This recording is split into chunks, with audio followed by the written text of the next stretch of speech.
I think you touched on something that's very important when you said the ability to decompress the information that we are receiving, and also the ability to decompress our feelings. And so that is one of the reasons why, again, I chose to have this series.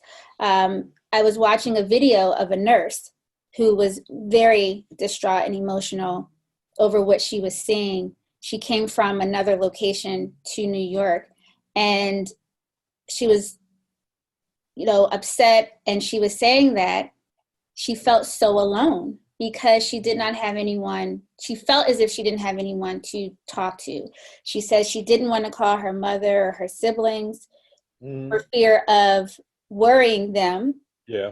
She did not want to reach out to her fellow healthcare workers, her coworkers, because she knows that they're going through similar situation and she didn't want to put her burden on them. Yeah.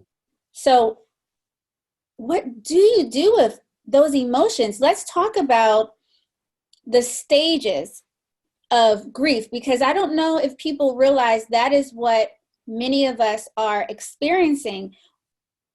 We know that grief comes with death, but grief can also come with any other type of loss. hmm Let's talk about that. Well, so, Elizabeth Kubler-Ross and David Kessler described some years ago 5 stages of grief. There's some debate back and forth about whether or not they're all accurate, but they tend to be what we would call denial, anger, bargaining, depression, and acceptance. Um, and so depending on where the person is in their cycle, um, it could be in very different stages. The thing that's different about this versus um, most of what we deal with, unless we're dealing with sort of a mass casualty situation like this, normally we deal with death one at a time, or we deal with the loss of something one at a time. So we have the sort of time to process through those stages, um, sort of one incident at a time. Um, but we're not getting that right now. I mean, just I talk about my own experience. I've had in the last 45 days, um, 7 people close to me have passed away. Some of them from COVID, some of them from the stress of dealing with I think from the stress of dealing with the fallout from the COVID. Some people who had other long illnesses before COVID even happened, and so just all of that loss has a cumulative effect. And normally, you would have the time to go through those stages kind of one at a time with every situation. That's impossible right now because it's just a sort of sheer number of things going on. And so, I think a lot of people are really just kind of compartmentalizing right now. And it may be what folk need just to get through, with sort of this sheer overwhelming of I've had 4 or 5 people die. I've had some people that are sick. I have some people that are recovering. um, I'm dealing with the loss of my job. I'm dealing with you know yes, I know they talk about there's a moratorium on bills and landlords, but that doesn't stop people from calling you, you know talking about you need to pay this. um, so I think there's just so much going on that a lot of people are compartmentalizing. A lot of people also, you talked about the nurse saying that she felt very alone, and I think that's something that a lot of people are having in common right now. It's the balance between I don't want to scare people and I don't want to be a burden. I don't want to be a burden to the people who are going through this with me because they're going through it themselves. And I also don't want to scare the people that might not be going through it on the same level, um, because I don't want them constantly worried about me. I don't want to cause them any harm. So this does become sort of I think a lot of people are just kind of compartmentalizing the best way they can, and then find themselves in situations where they're having to deal with this later after the trauma is over. I think we talked about this last week. One of the things about trauma that makes trauma therapy difficult, is it's very, very hard to provide treatment for trauma while someone's still being re-traumatized. I think with grief, it's the same way. It's very, very hard to help someone through their grief when they're sort of every day there's a new instance of a new type of grief being on top of it. So this might not be entirely the right time to process it on the fly. It very well may be something that a lot of folks are going to have to just sort of, compartmentalize. Normally, as a therapist, I would never encourage someone to sort of lock their feelings away.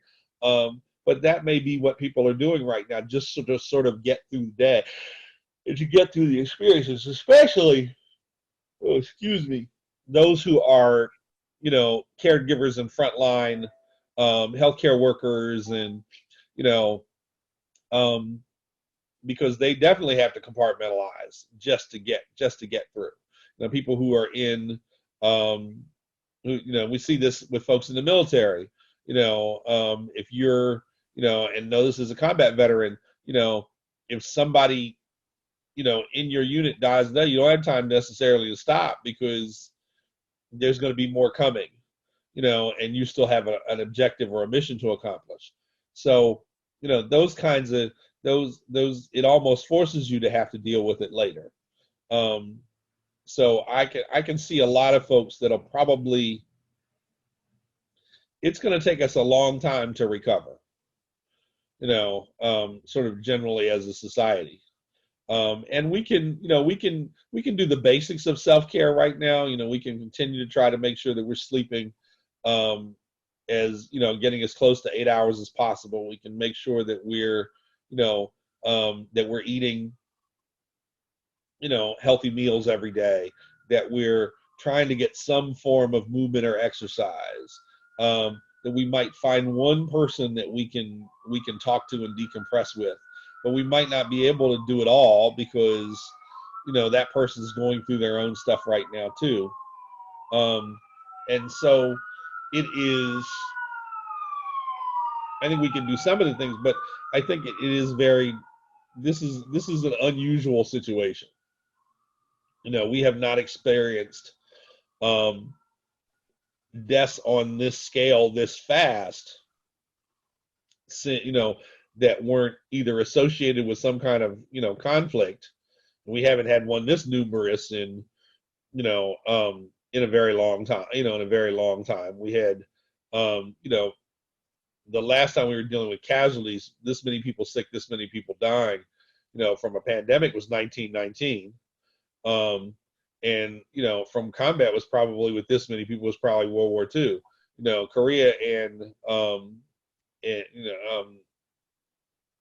for instance, the deaths in Vietnam of 58,000 deaths was over basically 10 years. Not every, not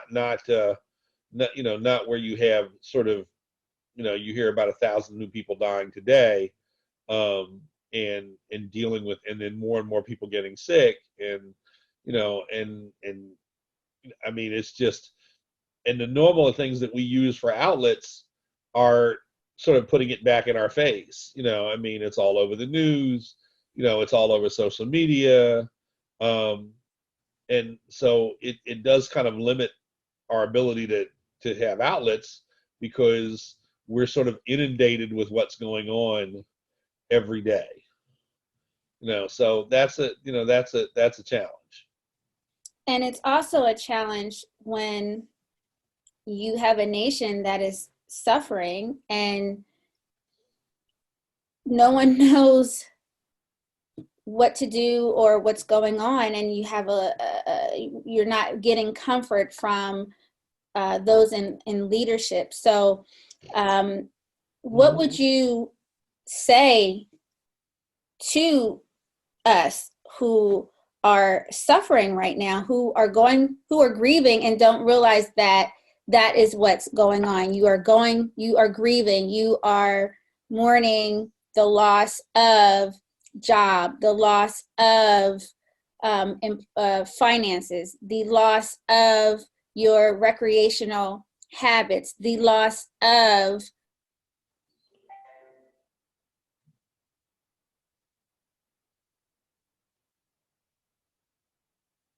without children. And we discussed this last week, how isolation is affecting that demographic. So we just have a lot of loss that is going on at one time. The loss of life, the loss of family members, the loss of friends, so much loss.